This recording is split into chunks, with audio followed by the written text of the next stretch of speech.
मुंबईतल्या सोफिटेल हॉटेलमध्ये मुख्यमंत्री फडणवीस आणि आदित्य ठाकरेंनी वेगवेगळ्या कार्यक्रमांना हजेरी लावली। मात्र दोघांची भेट अथवा कोणतीही चर्चा झाली नसल्याची माहिती न्यूज 18 लोकमतच्या सूत्रांनी दिली आहे। राज्यात गाजत असलेल्या हनी ट्रॅप प्रकरणावर मंत्री गिरीश महाजन यांनीही प्रतिक्रिया दिली। विरोधकांनी हवेत गोळीबार करू नये, जे आरोप आहेत ते स्पष्ट सांगावेत असं गिरीश महाजनांनी म्हटलं।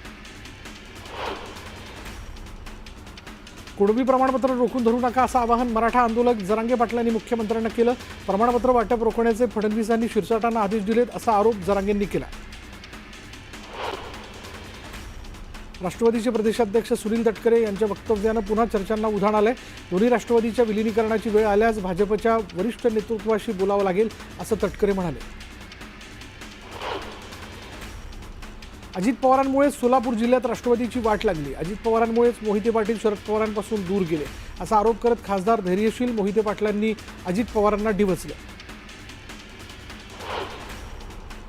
मराठीच्या मुद्द्यावरून अभिनेता भाजपचे खासदार मनोज तिवारी यांनी राज ठाकरेंना सुनावलं। राज ठाकरेंसोबत जो जाईल तो समाप्त होईल असं तिवारी म्हणाले।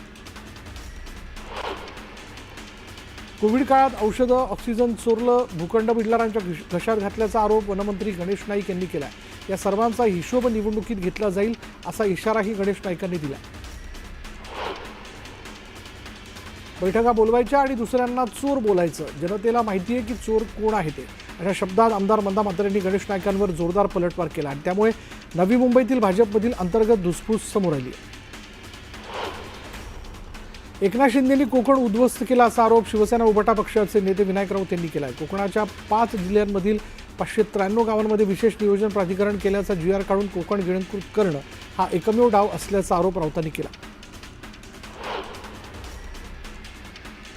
बीडच्या परळीत राष्ट्रवादी शरदचंद्र पवार पक्षाच्या वतीने लावण्यात आलेले बॅनर चर्चेचा विषय ठरलेत। गल्लीबोळात, चौकात आणि रस्त्यावर होणाऱ्या भांडणांना विधिमंडळात नेऊन त्याला कायदेशीर मान्यता दिल्याबद्दल सरकारचे जाहीर अभिनंदन अशा आशयाचे बॅनर परळीतील राणी लक्ष्मीबाई टॉवर परिसरात लागलेत।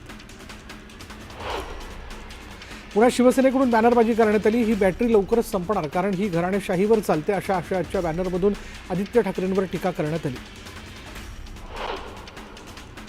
राज्याचे गृहराज्यमंत्री योगेश कदम यांच्या आईच्या नावानं बार चालतो हे ऐकून धक्का बसला असं सामाजिक कार्यकर्त्या अंजली दमानिया यांनी म्हटलं। तसंच महाराष्ट्राच्या पोलिसांनी कारवाई करावी असंही दमानिया यांनी म्हटलं। राज ठाकरेंचं उद्दिष्ट देवेंद्र फडणवीसांवर टीका करण्याचं आहे असं वक्तव्य चंद्रशेखर बावनकुळे यांनी केलं। तर फडणवीसांवर टीका केल्याशिवाय बातमी होत नसल्याचंही ते म्हणाले। विजय वडेट्टीवार यांनी गंभीर आरोप केला। त्यांच्या आरोपामुळे राजकीय वर्तुळात चर्चांना उधाण आलंय। एका सीडीमुळे एकनाथ शिंदेंचं सरकार आलं आणि सत्ता पालटही त्याच सीडीमुळे झालं असा दावा वडेट्टीवार यांनी केला। मनसे आणि शिवसेनेच्या युतीबाबत राज आणि उद्धव ठाकरेच सांगू शकतील, मात्र आम्ही विचारांच्या नात्यानं मानलेले भाऊ आहोत, त्यामुळे महाविकास आघाडी म्हणून आम्ही तिघं एकत्र राहावं ही आमची भूमिका आहे असं मोठं विधान विजय वडेट्टीवार यांनी केलं। उद्धव ठाकरे आणि रश्मी ठाकरे यांनी संजय राऊतांच्या निवासस्थानी सदिच्छा भेट दिली आणि यावेळी त्यांनी राऊतांच्या आईची विचारपूस करण्यासाठी भेट घेतल्याची माहिती समोर येते। भाजप खासदार निशिकांत दुबेंनी राज ठाकरेंना पुन्हा डिवचलं। राज ठाकरेंचा व्हिडिओ पोस्ट करत मी त्यांना हिंदी शिकवली असा मिश्किल टोला त्यांनी लगावला।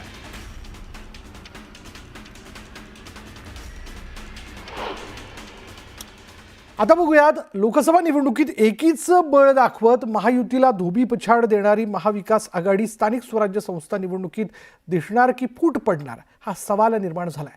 त्याला कारण ठरलंय उद्धव ठाकरेंचं विधान। सामनाच्या मुलाखतीत उद्धव ठाकरे नेमकं काय बोलले पाहूयात।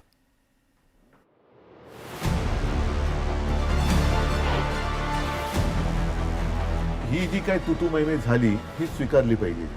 आपल्याकडनं झालेली मोठी चूक होती आणि ती जर का चूक परत करायची असेल तर मग त्या गोष्टीला एकत्र येण्याला काही अर्थ राहत नाही।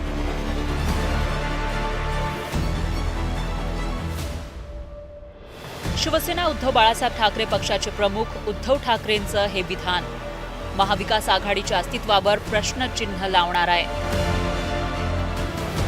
एकीकडे मराठीच्या मुद्द्यावरून ठाकरे बंधूंमधील वाढती चवळी आणि दुसरीकडे राष्ट्रवादीच्या पवार काका पुतण्यांमधला वाढता संवाद यामुळे आधीच महाविकास आघाडीतील एकी धोक्यात आली आहे। त्यातच आता उद्धव ठाकरेंनी सामनाला दिलेल्या मुलाखतीतून मवियातील एकसंधतेवरच सवाल उपस्थित केलाय. विधानसभा निवडणुकीत मीपणामुळेच नुकसान झाल्याचं सांगत ठाकरेंनी एकत्र येणंच अर्थहीन असल्याचं विधान करत स्थानिक स्वराज्य संस्था निवडणुकीआधीच मविया फुटीचे संकेत देऊन टाकले. मतदारसंघ छोटा होत जातो तसतसं त्याच्यामध्ये स्पर्धा ही वाढत जाते आणि लोकसभेच्या वेळेला महाविकास आघाडीमध्ये बघा 1, 2, 3 पक्ष एकत्र आल्यानंतर थोडी खेचाखेच होते. ही शिवसेना आणि भारतीय जनता पक्षात सुद्धा होत होती. आता महाविकास आघाडीमध्ये आम्ही महाविकास आघाडी म्हणून पहिल्या प्रथम निवडणूक लढलो होती लोकसभा. त्याच्यामुळे ठीक आहे, आम्ही म्हणजे शिवसेनेने सुद्धा काही वेळेला 4-4 वेळा 5-5 वेळा जिंकलेले मतदारसंघ आपल्याला जिंकायचं आहे म्हणून सोडून दिले. विधानसभेच्या वेळेला काय झालं, शेवटच्या दिवसापर्यंत खेचाखेच चालू राहिली. हा मतदारसंघ तुला, हा मतदारसंघ मला, हा तुला, हा मला, हा तुला, हे तुतुमयमय हे शेवटच्या क्षणापर्यंत झालं. त्याचा दुष्परिणाम हा साहजिकच जनतेमध्ये असं झालं, अरे हे आत्ताच जर काही खेचाखेची असेल तर नंतर काय होणार. तर ही जी काय तुतुमयमय झाली ही स्वीकारली पाहिजे. आपल्याकडनं झालेली मोठी चूक होती आणि ती जर का चूक परत करायची असेल तर मग त्या गोष्टीला एकत्र येण्याला काही अर्थ राहत नाही. उद्धव ठाकरेंनी पुन्हा चूक नको म्हणत एकत्र येण्याबाबत असमर्थता दर्शवली असली तरी महाविकास आघाडीचे घटक पक्ष मात्र अजूनही एकत्र राहण्याबाबत ठाम असल्याचं दिसतंय. वडेट्टीवारांनी तर उद्धव ठाकरेंच्या सुरात सूर मिळवत चुका झाल्याचं मान्य केलं. ती सगळ्यांच्याच डोक्यात ती हवा गेली होती. ते उद्धवजींनी मान्य केलं, मी पण मान्य करतो. आम्ही बैठकामध्ये जो वेळ घालवला त्यावेळेस लोकसभेची निवडणूक जिंकल्यानंतर असं वाटतं की अनेकांना वाटलं की आता मीच मुख्यमंत्री होणार आहे. हे उद्धवजी म्हणतात ते खरं आहे, कारण याला जबाबदार कोणी एकाकडे बोट दाखवून होणार नाही. तर तिघांच्याही त्यावेळेच्या याच्यामध्ये जो सूर लागला की प्रत्येकांना अधिकाधिक जागा पदरात पडून घ्यायच्या होत्या. आगामी स्थानिक स्वराज्य संस्था निवडणुकीत सर्वाधिक लक्षवेधी निवडणूक ही मुंबई महापालिकेची असणार आहे. मुंबई महापालिकेत 5 वर्षांपूर्वी ठाकरेंच्या शिवसेनेची एकहाती सत्ता होती. आता ही सत्ता ठाकरेंना कायम राखायचं आव्हान आहे. त्यामुळेच ठाकरे बंधू एकत्र येण्याच्या प्रयत्नात आहेत. अशा वेळी मवियात जागांमध्ये तडजोड टाळण्याचा विचार ठाकरेंचा असेल असा अंदाज आहे. त्यामुळे ठाकरेंची ही नकारात्मकता कायम राहून मवियाचा अस्त होतो की काँग्रेस आणि शरद पवार ठाकरेंचं मन वळवण्यात यशस्वी होतात यावरच महाविकास आघाडीचं अस्तित्व अवलंबून असेल. शरद जाधव, न्यूज 18 लोकमत, मुंबई. आणि आता सुपरफास्ट 100. ठाकरे ब्रँड संपणार नाही, मात्र ठाकरे ब्रँड म्हणजेच उद्धव ठाकरे नाही तर त्यात राज ठाकरे आणि संपूर्ण कुटुंब आहे असं वक्तव्य मंत्री प्रताप सरनाईक यांनी केलं. राज ठाकरेंना आव्हान देत त्यांनी त्रिभाषा धोरणावरही भाष्य केलं. माणसाचं आडनाव नाही तर कर्तृत्व ब्रँडेड असावं लागतं असं म्हणत ज्योती वाघमारे यांनी उद्धव ठाकरेंवर सडकून टीका केली. तर मुख्यमंत्रीपदाच्या खुर्चीसाठी बाळासाहेबांचे विचार विक्रीस काढल्याची टीकाही त्यांनी केली. उद्धव ठाकरेंची मुलाखत म्हणजे नाचता येणं अंगण वाकडं असा प्रकार आहे. संपूर्ण मुलाखत विरोधाभासानं भरलेली आहे असं म्हणत उद्धव ठाकरेंच्या मुलाखतीवर भाजप प्रवक्ते केशव उपाध्याय यांनी निशाणा साधला. ठाकरे हा ब्रँड बाळासाहेबांच्या नावानं होता आणि त्यामुळे खरा शकुनी मामा मातोश्रीवर बसला असं म्हणत उद्धव ठाकरेंच्या महामुलाखतीवर नितेश राणे यांनी खोचक टीका केली. सोयगाव तालुका खरेदी विक्री संघाच्या चेअरमनपदी राजेंद्र राठोड तर व्हाईस चेअरमनपदी रघुनाथ वराडे यांची निवड झाली आहे. सोयगावच्या सहकार क्षेत्रावर आमदार अब्दुल सत्तार यांनी आपलं वर्चस्व कायम ठेवलं. सोयगाव कृषी उत्पन्न बाजार समितीच्या आवारात आमदार अब्दुल सत्तार यांच्या अध्यक्षतेखाली शेतकरी मेळावा पार पडला आणि यावेळी सोयगाव तालुका खरेदी विक्री संघाचे नवनिर्वाचित सभापती, उपसभापती आणि संचालकांचा सत्कार समारंभ पार पडला. बीडच्या गेवराई शहरातून बंजारा समाज बांधवांकडून एकतेचा नारा देण्यात आला. मंत्री इंद्रनील नाईक यांच्या उपस्थितीत मेळाव्याचं आयोजन करण्यात आलेलं होतं आणि यावेळी गेवराईमध्ये हजारो बंजारा बांधव एकवटले होते. बंजारा समाजाच्या वन नेशन वन रिझर्वेशनचा ड्राफ्ट तयार करून पंतप्रधान मोदींची भेट घेणार असं वक्तव्य राज्यमंत्री इंद्रनील नाईकांनी बंजारा समाज एकता मेळाव्यात केलं. दोन्ही राष्ट्रवादी एकत्र आल्या तर आनंदच होईल असं वक्तव्य त्यांनी केलं. हिंगोलीत रुपाली चाकणकरांनी सखी वन स्टॉप सेंटरला भेट दिली आणि यावेळी त्यांनी वन स्टॉप सेंटरचा आढावा घेतला. दरम्यान महिलांनी टोल फ्री क्रमांकावर संपर्क साधण्याचं आवाहन चाकणकरांनी केलं. सहकाराची चळवळ कशी पुढे जाईल यावर आम्ही काम करत आहोत आणि याबद्दल दिल्लीत सर्व राज्यातील सहकार मंत्री आणि सहकार सचिवांची बैठक झाल्याची माहिती मंत्री मुरलीधर मोहोळ यांनी दिली आहे. नवी मुंबईच्या नेरूळमध्ये भाजप आमदाराच्या जनसंपर्क कार्यालयाची पार्टी गुजराती भाषेत असल्यानं मनसेनं आक्षेप घेतलाय आणि दरम्यान मनसेच्या आक्षेपानंतर कार्यालयाची पार्टी मराठी भाषेत करण्यात आली. हिंगोली शहरात राष्ट्रवादी पक्षाच्या पदाधिकाऱ्यांच्या संवाद मेळाव्याचं आयोजन करण्यात आलं आणि यावेळी प्रदेशाध्यक्ष सुनील तटकरेंनी पदाधिकाऱ्यांना संबोधित केलंय. दरम्यान रुपाली चाकणकर, धनंजय मुंडेंसह चंद्रकांत नवघरेंचीही उपस्थिती होती. गडचिरोली जिल्ह्याला लागून असलेल्या छत्तीसगडच्या माओवाद प्रभावित अबुजमाडच्या जंगलात झालेल्या चकमकीत काल ठार झालेल्या 6 माओवाद्यांची ओळख पटली आहे. या माओवाद्यांवर 48 लाख रुपयांचं बक्षीस होतं.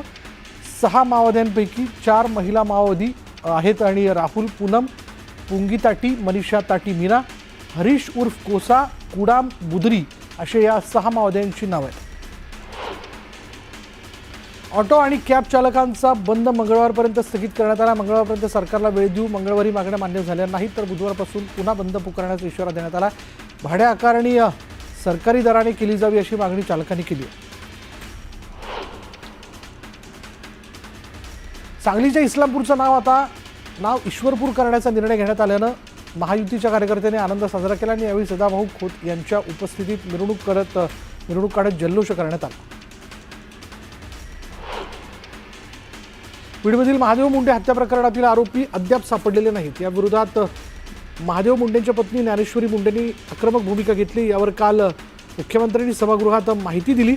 मुख्यमंत्री फडणवीसांच्या निवेदनावर ज्ञानेश्वरी मुंडे यांनी समाधान व्यक्त केले. तसंच आता बीड पोलिसांवर कुठलाही दबाव राहणार नाही, लवकरात लवकर आरोपींना अटक व्हावी अशी अपेक्षा त्यांनी व्यक्त केली आहे. हिंगोली जिल्हाधिकारी कार्यालयासमोर अनुसूचित जमातीसाठी नोकर भरती करण्याच्या मागणीकरता आदिवासी विद्यार्थ्यांचं मागील 4 दिवसांपासून साखळी उपोषण सुरू आहे. दरम्यान उपोषणस्थळी राष्ट्रवादीचे प्रदेशाध्यक्ष सुनील तटकरे, महिला आयोगाच्या अध्यक्षा रुपाली चाकणकर आणि आमदार धनंजय मुंडेंनी भेट दिली. अनुसूचित जमातीच्या पदभरती संदर्भात शासन स्तरावर योग्य पाठपुरावा करण्याचं आश्वासन त्यांनी यावेळी दिलं.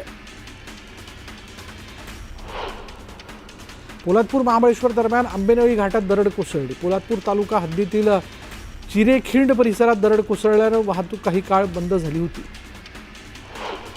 मालेगाव मनमाडसह नाशिक जिल्ह्यात कुरेशी समाजाने जनावरांची खरेदी विक्री बंद केली. गोरक्षक दल अन्याय अत्याचार करत असल्याचा आरोप कुरेशी समाजाने केला.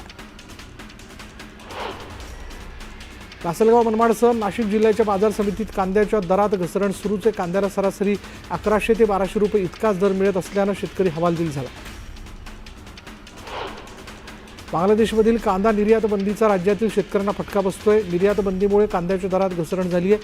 नवी मुंबईतील APMC मार्केटमध्ये कांद्याच्या दरात गेल्या वर्षीच्या तुलनेत 35 ते 40% दर घसरले. सरकारी योजनांचा लाभ घेण्यासाठी फार्मर ID अनिवार्य करण्यात आला आहे. मात्र फार्मर ID काढताना तांत्रिक अडचणी येत आहेत. त्यामुळे शासकीय अनुदान आणि योजनांपासून शेतकऱ्यांना वंचित राहावं लागणार असल्यानं शेतकऱ्यांनी नाराजी व्यक्त केली. विद्यार्थ्यांना वाटपासाठी आणलेल्या छत्र्यांवर धाराशिवमधील शिवसेना कार्यकर्त्यांनी डल्ला मारला. पालकमंत्री सरनाईकांच्या हस्ते छत्र्यांचं वाटप करण्यात आलं. यावेळी छत्र्या मिळवण्याकरता कार्यकर्त्यांची झुंबड पाहायला मिळेल. वाशीमध्ये वाहतूक पोलिसांची विशेष तपासणी मोहीम सुरू आहे. नियमांचं पालन न करणारी 13 वाहनं ताब्यात घेतली असून 61,100 रुपयांचा दंड वसूल करण्यात आला आहे. दिव्यांगांना मानधन वाढ देण्याचा निर्णय झाल्यानंतर पुण्यात दिव्यांग बांधवांनी जल्लोष केला आणि या जल्लोषात दिव्यांग कल्याण आयुक्तही सहभागी झाले.